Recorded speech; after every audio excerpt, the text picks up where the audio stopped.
So we're going to talk about email lists, which are your most loyal readers, guys. We've got Mary Yunkin and Kirsten Oliphant. Mary writes Bare Feet in the Kitchen.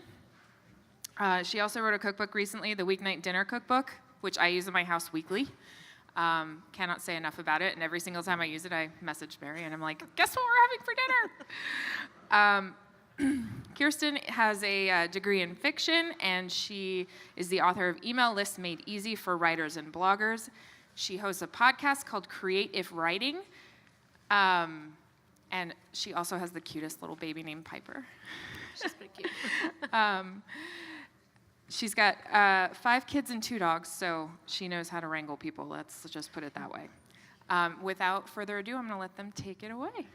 All right. And is there anything I need to do special to make it actually show our... I'm clicking, but it's not. There we go. There we go. It's usually me that's causing the problem. Okay, so I'll tell you what we're going to start out talking about today. Am I going the wrong way? I'm sorry. This is... I'm clicking, but it's not actually going. Oh, there we go. Okay, so we're going to talk about why you need a newsletter briefly, and then Mary's going to kind of break down her newsletter and why she's doing the things she's doing. I'm going to talk about mine and why I do things that I'm doing, tips and best practices, and then we'll leave time for Q&A, so please just prep some questions, otherwise we'll just keep talking. We can keep talking. That works too. Okay, so I like my newsletter. It's the one way I know that I can reach my readers, because as we all know, social media is very fickle, and it is a guaranteed name in their inbox. I don't even care if they open it so much as they see my name, so that the next time they're looking for something, they may remember my brand or my name. I still get emails back from people replying to emails I sent a year and a half ago. And so they've saved those, and they just go search their email. They're like, oh, I remembered you had this cake forever ago, and I just, I found it, and they liked it. And so that's how I connect with them. My baby is my newsletter. It's my favorite thing I do. I was intimidated I don't know how many of you write a newsletter versus just the RSS feed? Yeah, I was intimidated by it for a long time. And then I kind of dove in, and I realized how much fun it was. And I don't reinvent it every week. I have is that the next one, actually? Sorry, I skipped a lot of stuff. No, I think this is all yours. Okay, is it? Okay, sorry. I like it because I can sell a product. You can direct them to your website. It's a good way to grow sorry, can you tell I'm a little nervous? No, you're great. You're great. This is fine. It's email. I like it because it's my connection. It's the way that I reach them. And I would just say, most importantly, don't make it too fancy. Just dive in. Don't be intimidated by it, because if someone has subscribed, they want to hear from you. That is the most important thing. Just get your name out there, and that's what they want. They've asked for it. That didn't come out right. No, it totally did. Yes, they have asked for it. They In have a good asked way, for not it. like the bad way. Yeah. So for me, the reason that I love email is kind of the same. It starts with the whole idea of the permanent connection. So I don't know if any of you guys, I don't want to name names, but are with a certain hosting company that everybody starts with, and they have your blog down constantly. So that was me. Yeah, I see a hand in the back. That was me up to last year, where it worked fine for a couple years, and then all of a sudden my website was down for a month. P.S. Quick tip, there's a site called downnotifier.com. It's free. You just plug in your URL. You'll get an email when your site is down. So that's how I figured all this out. But when my site was down for days and couldn't get back up, and then when I was transferring to a new host to fix that problem, it was down for days, I could still email my people. I could still reach them. I wasn't out there hoping they might see a tweet or hoping maybe Facebook, their algorithm showed them a message from me to say it was down. I could actually email my main fans. The other thing that I think a lot of people overlook, and Mary touched on this, it's one-to-many, right? You're sending one email to however many people are on your list, but when you get an email in your inbox, even if it's a newsletter, it feels more one-to-one. It's not like a shout-out on another platform where you just know it's kind of to everybody. Yes, we know it's a mass email, but if you hit reply, you get a person. And like Mary, I encourage people to hit reply at the end of mine, and I you to ask questions, and some weeks they reply more often. It depends on the question. I'm learning which questions people want to answer. And then I reply back. Like just this morning, I sent out my email and I said that the coffee maker in my room was broken. Someone help. And I got a whole bunch of responses. And then I had to respond back and be like, user error. Apparently I need coffee before I make coffee to make the coffee. But it's like this personal connection that gets established that is one-to-one. And so that's really different than I think some of the other platforms. And then the other thing, and this is something that is just, there's a lot of different people who will talk about this. I'm in kind of the book world, so a guy named Tim Grahl he helps launch books and has launched numbers of bestsellers on the USA Today and New York Times bestseller list, and he did studies on this and found that people, I'm trying to think how many more times more likely to buy your book who are on your email list than any other form of social media. And so that's just, if you are selling any kind of thing, email's the way to go. This is something I'm passionate about, is you have to find what works for you. Don't try and reinvent it every week. The first few newsletters I sent out, I was sort of writing it from scratch each week, and it would take me a very long time. Now it's a standard format, and it's basically an outline. And I keep it in a Google Doc, and I have a different Google Doc for each week. And as I write it, I just add links to it. Exactly. So it has all these things in my Google Doc. And as I come up with something I want to share for the week, I just add that link in there, or that thought, or that comment, or something goes viral on Facebook, not my content, but like something everyone's talking about or laughing about, something that made me happy. I'll add that in to share with them. And then as I have sent out that newsletter, I basically wipe it clean, make a new copy, and start again for the next week. And it's basically just filling in the blanks each week. It's not necessarily writing a whole newsletter that's complicated. Oh, sorry. Oh, sorry. Yes, anytime if we're too fast or slow on things, just yell it out at us. Yes, so then you basically just have that blank template, and as I'm going along, if there's a whole bunch of stuff I find, like this is basically all that's in my newsletter. There might be a little more through it, but this is it. And if there's a whole lot that I find that one week, then I'll just add links at the bottom, and then the next week I just move them up into the body of it. And it's, really easy to do. Yeah? How many photos do you put in I had there? 0 photos. Okay. I put a lot of links in there. I tend to link to other blogs, to my own. My newsletter is called The Little Things, Life, Laughter, and Lots of Great Food. So I typically include a brief update on our life. If there's nothing going on in our life, then I basically just kind of skip over it. Like, hey, happy Saturday, and here's what we have. Because I don't want to lose them with yeah, it was a great week. But I link to a lot of other blogs. I link to mine, thoughts, whatever. But I try not to just make it clickbait, but I also want to make people want to click it. So it's more like, hey, I can't stop thinking about this dinner, or this cake, or this family I read about. So they kind of know what they're clicking, but I want them to go off and visit other people too. Can I switch the slide? I don't want to. Yeah. Okay. Must stay by. Oh, okay. sorry. So this is where you can sign up for hers, and I like that I went and checked out all her stuff before we did this panel together. And she has a great archive on there, so you can actually find all the old newsletters. And then you do have the header, right, in your email? I do have a header. So there is a header, but no images. And yeah. I think there was one question over here. Yeah. I just use a Google Doc. And I basically and in the Google Doc, it's basically reminds me what different things. I know I have my date, my greeting, a brief update. And usually I go for something like, do you need a laugh? Check this out. I'm craving this. I'm dreaming about this. I can't stop eating this. It's very straight. People know what to expect. And I'm going to go ahead and insert a little tiny thing that I'm learning. I didn't know, and a lot of people know and a lot of people don't know, is that you cannot add any Amazon links in your newsletter. Affiliate links. Affiliate links. You can put an Amazon link in there, but I don't bother if I'm not getting paid for it. Oh my God, I just said that up. We're all thinking it, right? Sorry, let's just be honest. But what I've done since I learned that is on this page on my blog, where I link to each newsletter, I now send them from my email to this page where you can find each of those items. Because I like to share my favorite things. I have a clothes drying rack that I still get emails about because people are like, oh my gosh, that thing I saw in your Snap, or that thing you talked about, or let me see this clothes drying rack that can hold 100 pounds of laundry. It's the most random thing, but it's a great affiliate link. And so it's on that page now versus in your email, which I don't want to get dinged for. Yeah. Yes.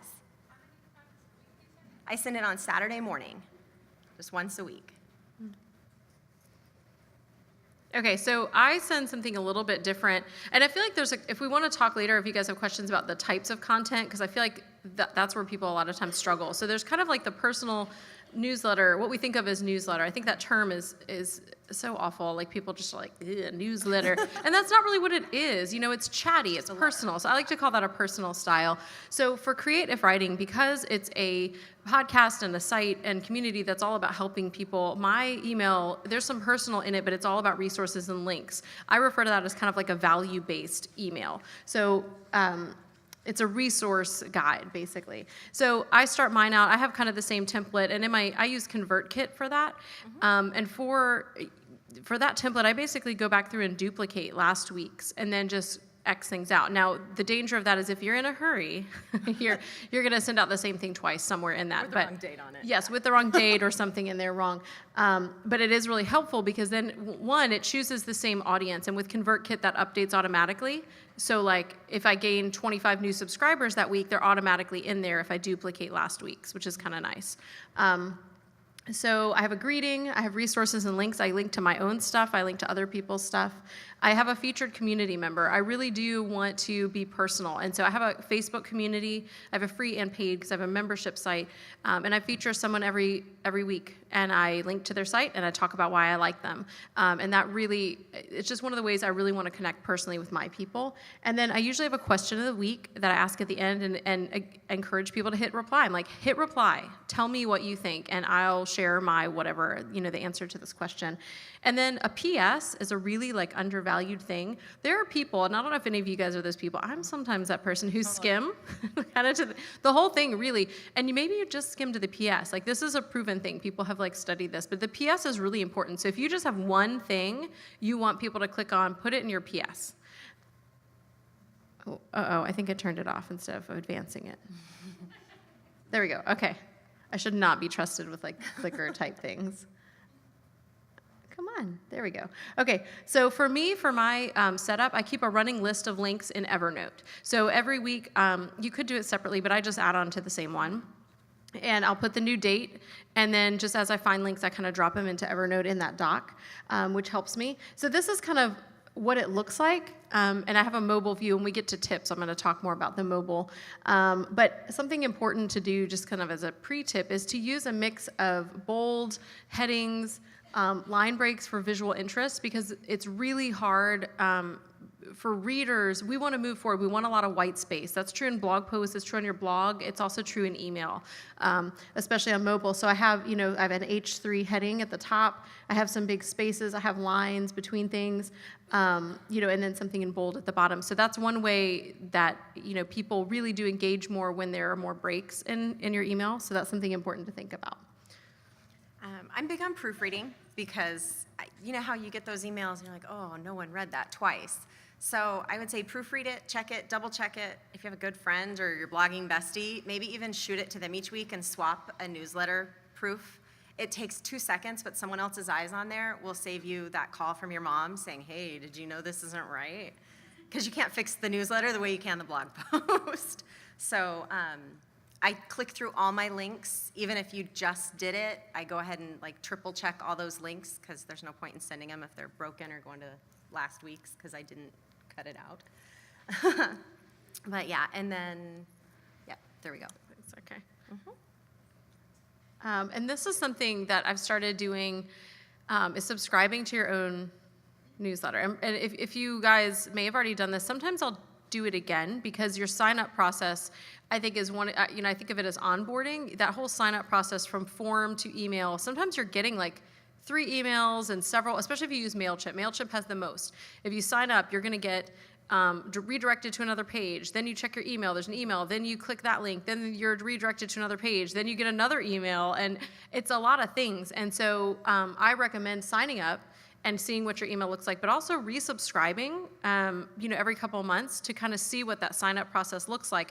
I talk about this all the time. This is one of the main things that I teach, and I re-signed up for my, I have a newsletter style for my lifestyle blog, and I re-signed up for that like last week and found all of this outdated stuff, and I was like, I just did this, and I just taught on it, and it's all out of whack. So you think like, oh no, it's fine, but it's not. Like just every couple months, go through that sign-up process and see what actually is happening. Yeah, go ahead. Can I interject there? Sorry. Also, when you're signing up, go through all the different ways, like maybe even keep a list of all the different places people can sign up. Like I just discovered that my Facebook page is signing up to like a service I used forever ago. And so I updated that, and then you also have signups like on random web pages. You know, check the one in your sidebar, check the one in your header. I'm a big fan of the email sign up in your header because that's the big one. So any random place you might have put that, kind of stay on top of it. Like keep a list of everywhere you have that option, and again, sign up. Yeah, that's huge because I know when I've switched, the year I started doing a lot of teaching on email, I signed up for like 4 different email service providers. And some of that was just testing, but I really was actually trying to move because everyone talked about Aweber, and so I moved to Aweber and hated it. I'm happy to tell you what I like and don't like. I don't think there's a one-size-fits-all, PS, for email service providers, but I did 4 different ones, and I can't find this one Mad Mimi link that's somewhere on my site, and people keep signing up, and then I'm like, where did you find it? And they're like, oh, I don't know, it was on your blog. I'm like, Or like in a post. yeah, it's probably somewhere in a post. There's just one, and I can't find it. So it's really frustrating. So if you can think about that, that's really good to do. And then I want to talk for a minute about mobile and desktop because mobile is just huge. It's just everyone's, some of the providers will give you analytics for who's reading on mobile and desktop. And for me, it's far and away mobile. Here, let me show you some examples. Okay, so here's some mobile fails. The one on the left, so these are just screenshots of my phone. The one on the left, you cannot read it on a cell phone unless you're doing the yeek to make it bigger, or if you're turning your phone, and even then, that's a really small font, okay? The one on the right, it's optimized for mobile. It just looks kind of dumb, right? It's all jammed over to the side like that. I'm not sure why. Yes, you can read it, but it just looks kind of obnoxious. And here's an example of someone else's that was really good. So they've got, this is what you're seeing. So all of those were screenshots from my phone. You can read it. There's nice white space like I talked about. And there's nothing, you don't have to turn your phone. So that's like the test. So when you're subscribing to your own email, check it on mobile, check it on desktop, check it on tablet. And I think even MailChimp has an option to check the view and see what it is. When I'm in MailChimp, I usually use 18-point font. And I know that sounds huge, but when you're on mobile, it looks amazing. And when you're on desktop, it doesn't look weird. I know that sounds like when I first switched up from whatever their default was to that, I was like, oh my goodness, that's huge. But it's not. It's really not. Was there a question? Yeah. This thing is cool, by the way, this thing. So my question here is, so when I see it on the phone, how many words about are you using? Are you at 300 words? Are you, because I guess what I'm curious about is, how much do people really scroll down for a newsletter like this? I don't know. I don't know if there's, do you have a thought on that? I think it might be in a future slide, but I'm big on looking at my analytics for my email. So if you have an important link, the one link, for me, that's the first link in the newsletter. Mm-hmm. So that type of thing. But you will not lose them to the end if it's, mine are fairly short, and they're very, they're broken up. It's like a sentence, a sentence, a sentence. So I don't lose them if it's a big, long paragraph. Yeah. Does that make sense? Yeah, and things like this, again, breaking it up, it really does keep people scrolling. If there's if they open it on their phone and it's like a tiny font that you have to turn your phone or make it bigger to read, or it's one big block of text, I guarantee people aren't going to keep reading unless they really love you. And then it's I'm reading in spite of the fact that you can't get this together. So it is kind of hard, but you can in a lot of them test the links and see who clicked what links. But I don't think there's any analytics on to know how long people had it open or that kind of stuff. Yeah. Yeah, I have an observation. I just went to a secure site. So in my email, a lot of my images were broken, so I had to redo them. And then I've signed up on Gmail as well as other email services and noticed that they looked different both on mobile and desktop. So that's other things to check too. Mm-hmm. Yeah, there was somebody I follow was just doing kind of a test. If you guys know Amy Lynn Andrews, she does the newsletter. She just did a test. She was trying to figure out how to do the best optimized that looks great on desktop and mobile. And she was like, I just give up because depending on whether you're using Gmail or Outlook or Yahoo or whatever you're receiving it, sometimes it looks even different. Then you just kind of do the best you can, but do try to have the font bigger and have some breaks in there. Again, this is what I was saying. I pay attention to my dashboard every week, and I don't spend a lot of time on it, but I use Mad Mimi, and I go into the dashboard, and it'll pull up all of your everything that's a link in your email, and it'll tell you exactly how many people clicked on it and how many people have opened the email.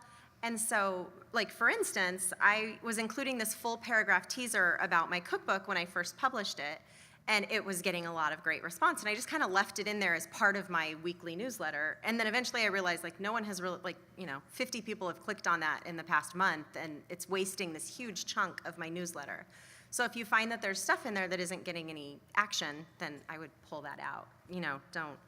It's more, making it more relevant. Okay, so one of the things, and this is kind of the same as headings for your blog post, that you should really think about that subject line. And, if you guys know the site Upworthy, I'm sure you've seen their viral stuff in your Facebook feed. They did an interview, or they might actually have a slide deck about this, but they do 25 potential headlines for every article. Okay, and so they have a team. So obviously they're sitting in a room brainstorming, but they said in there, by the time you get to 25, you're coming up with like the stupidest names, but sometimes those last two are the ones, like they're the ones and you go between them. So, thinking, you don't have to do 25. That just sounds insane. I don't have time for that. But, it is important to think about. And I would say, you can play with visual, like the length of the words. Like sometimes a one-word subject line that really stands out in your inbox, because a lot of times the subject lines get cropped, especially if you're on mobile. So like a one word sometimes will show up. People are like, what is this? There's one short thing, and their eyes are drawn to it. Emojis in moderation, maybe not like a whole thing, but they do draw attention. Anything that gets you to stand out in that inbox. But again, I know someone who does do emojis in every single email or every single subject line for her email, but it's kind of become like her thing. She does one at the beginning and one at the end of the subject. So there's like emoji, words, emoji, and I always know it's from her. So it's almost like it's become recognizable as her brand. And so just things to think about. Like now, if everybody starts sending emojis and everything, it's like, well, okay, now don't use emojis and you'll stand out. But you can just kind of play with those ideas to see what works. But I think the best thing to get people actually opening your email is curiosity. We are a curious people. That's why reality TV, became a thing and is still a thing in different variations, because we want to know what's going on in people's lives. We are so curious, which speaks to including some personal content, even if you're not generally personal. I'm more personal in my email than I am in my blog posts. I consider it kind of like you're having coffee with a friend, and so my tone of voice is a little bit different. It's a little bit more informal. I share a little bit more versus what I consider usually more evergreen content on my blog, if that makes sense. And so curiosity, anything that you can get, and I'm trying to think if I put the next slide on there. Okay. What do you notice on here? What would you be clicking? The second one, yeah. So this is from Photo Bucket, and I still, this is, how many, I don't have the dates. This is from 2 years ago, right? I saw this and I was like, Photo Bucket, what has happened to you? And I clicked. It was cozy as fall, and they had fall photos, but I didn't feel cheated, right? I felt like, good for you, Photo Bucket. You did something entertaining. It got me opening the email. So, obviously, you can't do the same thing again and again, but something that sparks curiosity in that way. And just to kind of touch on, Mary talked about not using clickbait, okay, right? We don't want to do that. And honestly, I wouldn't consider that clickbait. If they did that every time, that was funny. That was a play on words that was smart, right? But there's a difference between being clickable and clickbait. So clickbait, when people click on it, they feel disappointed because the content doesn't match whatever it was that led you there. That headline, those ads at the bottom, like, you won't believe which celebrities were in jail, and they have a picture of somebody that's not even in that post, and I know because I keep clicking that one. I can't stop. That's clickbait. Clickable means you've done a good job. You've gotten someone curious like this, and they open it, and they don't feel cheated. The content matches whatever got you there. Okay. This is kind of It's kind of both. summary. So, we both mentioned this. Treat email like a big deal. It is a big deal. I really feel like it should be the foundation under everything. And if you don't have some kind of email strategy, don't stress out, but do think about it. Because when all the social platforms disappear, and we've seen a lot of changes, there are some that aren't going away, but they change, like Facebook's algorithm. Did you take a hit when they changed the way pages worked? Did you take a hit when Pinterest changed their algorithm? Did you take a hit this month when Google did the Fred update, okay, for SEO? There's all these things constantly changing. Email doesn't have an algorithm. Okay, yes, there are promotions tabs in Gmail now. Yes, we get a lot of email, but it's still the most direct connection that you have to other people. Definitely.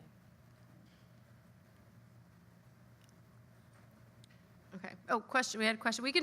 We saved a lot of time actually for Q&A. So we've got about 15 minutes. And then if you guys don't have more questions, we can pick our favorite topics and talk about them.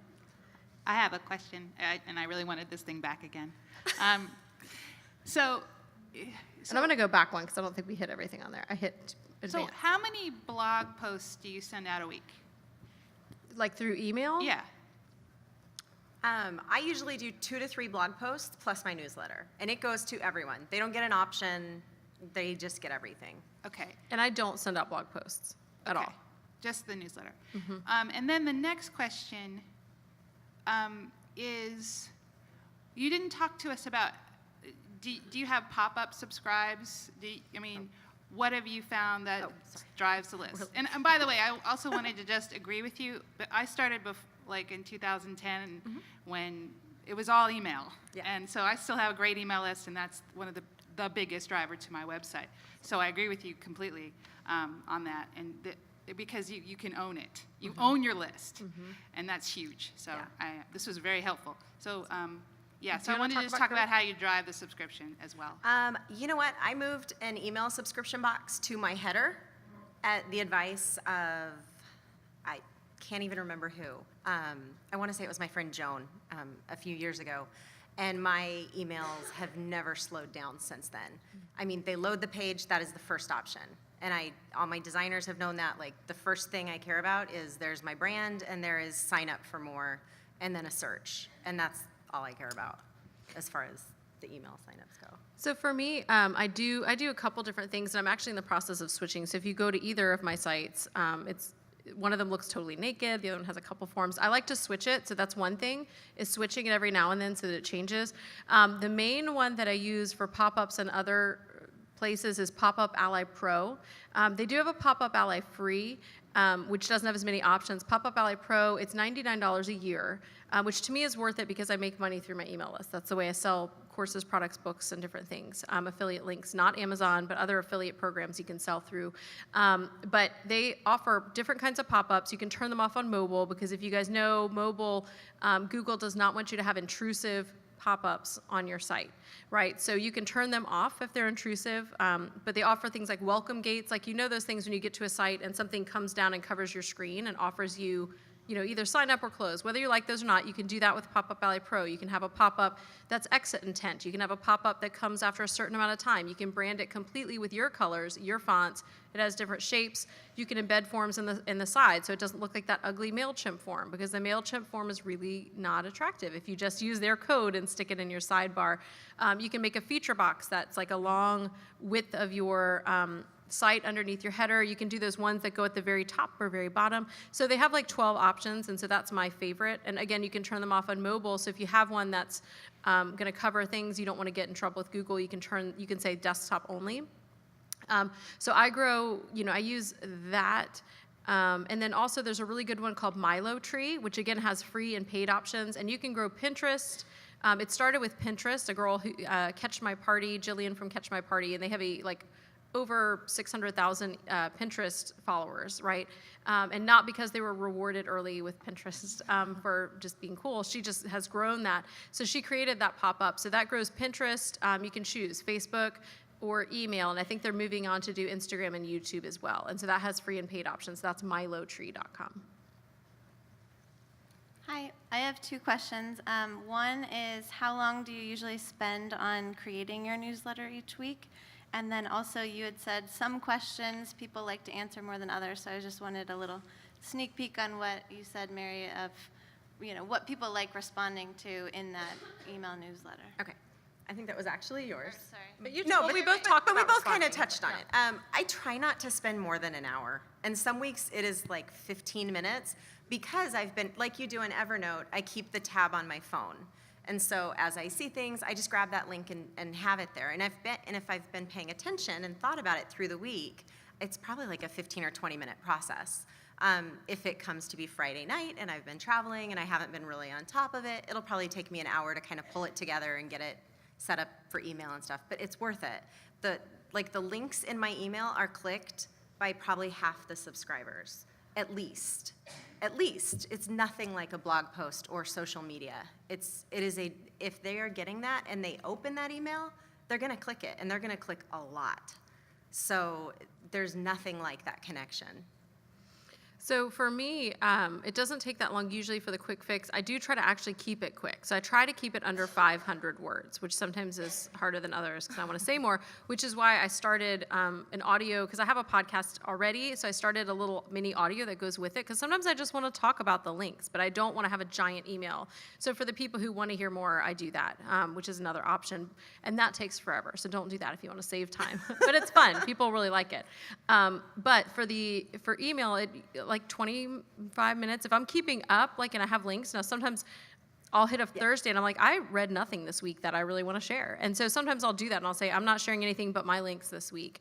And so as far as what people reply to, I'm always surprised. Like, I would just say test it and see, because you just never know. Like, sometimes I'll ask a question, I'm like, oh, this is the one, and nobody clicks. Sometimes it has nothing to do with my topic. It's like, what's your favorite? One of them that got a lot of people responding was like, what's your favorite beverage to drink while you're writing or writing blog posts?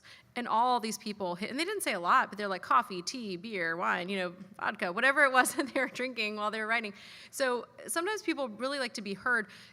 The questions that are an easy answer, I would say, but it's hard to know which topic, but easy answers that they don't have to, it doesn't cost them a lot of investment, like, oh, I'm bearing my soul. But sometimes when I've asked people to be vulnerable, if I'm being vulnerable in that particular email, last week I said, I'm going to take a little bit of a break in May and not create new content, you guys, for a little bit of time. And I'm freaked out about it. And I got a bunch of replies from people who are responding to that. So you just never know. Test things, but they like to be personal, and they don't want a whole lot of, like, they don't want to have to think about it. Quick answer. Oh, definitely. And I guess along those lines, mine is usually a pretty good mix. Like, I'll go a few weeks of very lighthearted, like, here's a few links, and then one example was like newsletter. I always just number my newsletters. I don't change up the subject line for my newsletters. For my emails that are blog posts, I do. For my newsletters, they just know it's going to say the Little Things newsletter and the number, and that's where I'm at with it.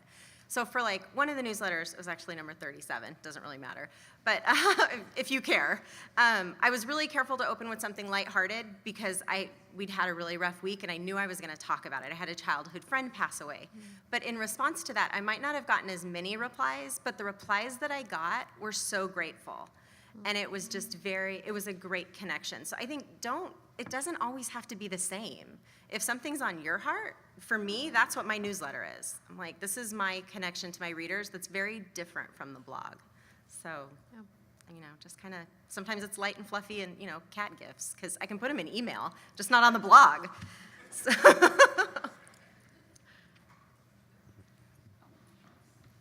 So you said you use Google Docs? I just keep it like I used to use Evernote, but then Docs is just easier for me now that it's on my phone and my tablet and my, MacBook. And Right. So then do you port it into MailChimp I just or copy something? and paste. Okay. I'm just copying and pasting. So you could use any text. You could use your notepad on your laptop, or anything will work. Yeah. But that's just where I save my links and thoughts. And just be careful. Some of those like attach a weird HTML code that might make your email look funny. So I haven't had that happen with Docs or with Evernote, but every now and then, like if you're using Word, I think Notepad does that. Yeah, some of them add weird HTML, and then you might get your news and be like, what happened here? So just be aware of that when you're copying and pasting. My question is, talk to us a little bit about how to create an email strategy. Okay. Email strategy. So for me, it all goes back to kind of the overarching questions of why, right? So you want to think about your big picture, like why? Why are you doing what you're doing overall? Not email. Start bigger. Why are you blogging? Why? What's your end goal? Are you trying to make money? Are you doing it because you love it? Usually it's a combination of things. Do you want to get a book deal? Do you want to quit your job and have your husband quit his job and both of you work at home on your blog? Do you want to just keep entertained and maybe make money on the side? All of that kind of matters, right? To think about overall. And then you want to bring it down to email. So, okay, am I trying, and there's a couple different goals I think you can have. Mary's talked about driving traffic to your blog. That's one goal, okay? Personal connection. I think that should always be a goal because email is so good at that, okay? But the level of personal depends on who you are, right? You may not have the same level. And thinking about this morning's talk from Kathleen, thinking about that vulnerable versus intimate, that line for everybody is really different, okay? So think about that for you. But it can drive traffic. It can be to that personal connection. Maybe your goal in email is you want to have that personal connection so that you can sell your products and your courses. Maybe it's so that you can have some really great affiliate stuff. So if you're an affiliate for, a lot of people are doing online courses and some of these bigger programs, they have great affiliate programs. I've been on some launches and made, I'm still getting paid hundreds of dollars for something, I don't even remember, I got to check. I'm like, what is this for? For months ago when somebody bought a course through an affiliate link in my email. Always disclose. P.S. I'm a huge stickler for disclosure on affiliate stuff. But think about your overall goals, and then that'll kind of help shape the content that you want. So if you want to drive readers to your site, maybe you have an RSS feed. I'm really generally not a fan, but I think, like Mary was saying, she does have one. I don't have one. And you need to think about why, and also if it's working. If that's working to get people on her site, do it. If you have an RSS feed, people are clicking through, keep doing your RSS feed. If it's not really working, consider what else you might do. Maybe you have a value-based email like me where you have the link to that week's blog post, or here are my 3 links for the week. They're in this email. Or I've seen some people be really effective, especially using Curiosity. If you're posting less, they send out a super short, like 1-paragraph email, kind of like an email blast. Like, hey, this week I'm sharing my absolute favorite gluten-free breakfast recipe. Have you ever tried this? Question mark. Here, click for the link. There's curiosity there. And also, a guy I really like called Blog Tyrant. He has a site called Blog Tyrant. That's not his real name. His name's Ramsey, but he sends those out for his blog emails, and it's really short, and he invites you. Leave a comment. And he hangs out. When he sends that email, he literally plans to sit in front of his computer for that hour because he's trained his readers to go click, and then he replies to every comment right then and there. And so his people, I'm sure it didn't start out with a bunch of comments, but now it has, every post has a bunch, and he turns it off after a week. So it's not like he's got one of those posts that keeps coming and people just comment. No, it's from right then when he sends his email, he says, let me know what I missed. It's very humble. Like, did I miss anything? What would you add to this recipe? If you're doing food, think about something that could invite people to engage and have that call to action in there. And then whatever it is, you can reply. So I think for the email strategy, again, it starts in the top. What's your overall goal? What could you use email for that's going to help you accomplish that goal? And then that'll help shape the content. If you're struggling with, I don't know if I want to send a newsletter or this other kind of email or an email blast or RSS, the why is really going to help you. And then test and see what's working for you. So what is your favorite email client? You've mentioned Mad Mimi and also MailChimp, but what do you prefer using? So I really, it depends on your goals, all right? I use ConvertKit for creative writing for the quick fix because they have so many advanced tagging options. I can let people opt out of certain things just by clicking a link. I do webinars sometimes in live trainings and challenges. People can sign up. I don't have to send them to another sign up page, like sign up for my challenge, and you have to go enter your email again, and you're like, I'm already on your list. Why am I doing this? You click, and you're signed up. Yeah. So things like that really help. For my newsletter-based one, for my lifestyle blog, I just have MailChimp. I send out 1 email a week. Right now, I'm kind of on a hiatus. But when I do send emails, 1 a week, I'd send it to everybody. There's no need for anything advanced. And you can talk about Mad Mimi. Yeah, like I started on ConvertKit because I was so nervous about the newsletter, and I read every possible review I could get my hands on, and I was like, okay, ConvertKit is it. And then I realized I don't need sales funnels. That isn't my goal with it. My goal was to drive traffic to my blog, and I can do that with a simple newsletter. And I can send out my blog posts in basic emails. So for me, ConvertKit was so much overkill. And Mad Mimi actually offered some things that didn't. I think they're all good. At least the ones I've looked at are. Yeah.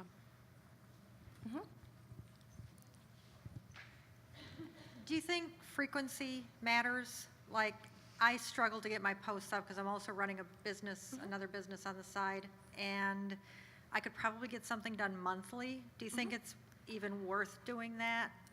I do. But I think if you're going to do it, like maybe just commit to once a month. And then they'll know to expect it. Like I thought once a week wasn't that much after sending out, when I started it was 7 emails a week, which was a lot of blog posts to write.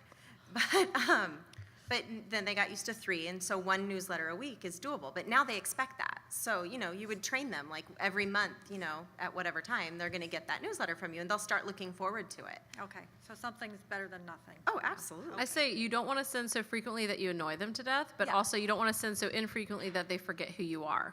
And that's one tip as well that this drives me nuts in email. The second to the mobile view thing driving me nuts is if I get an email from Fred, and I'm like, oh, cool, it's my college buddy Fred, and I open it and it's from like Marketer Fred, I'm really annoyed. And especially if I don't know where Marketer Fred came from. I'm like, did I sign up for this? Is this spam? I don't even know. So I always start mine with some kind of context. You know, Mary has her banner. You know where you are. You know where she came from. Or in your from, where it shows the display, you can change that to, you know, Kirsten from Creative Writing. People know before they open it where you're coming from. So when you get those emails that don't have any context at all, it's really confusing and off-putting, and people sometimes will mark you as spam. So just side tip. Okay, I have a quick question for Mary.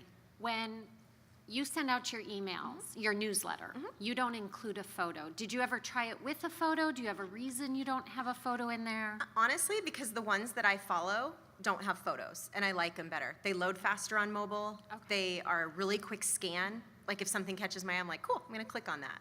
I don't need the photo, I'm gonna click the link for the photo. Okay. But that's just how my brain works, so I don't know that there's anything wrong with it. Okay. I just have never messed with it.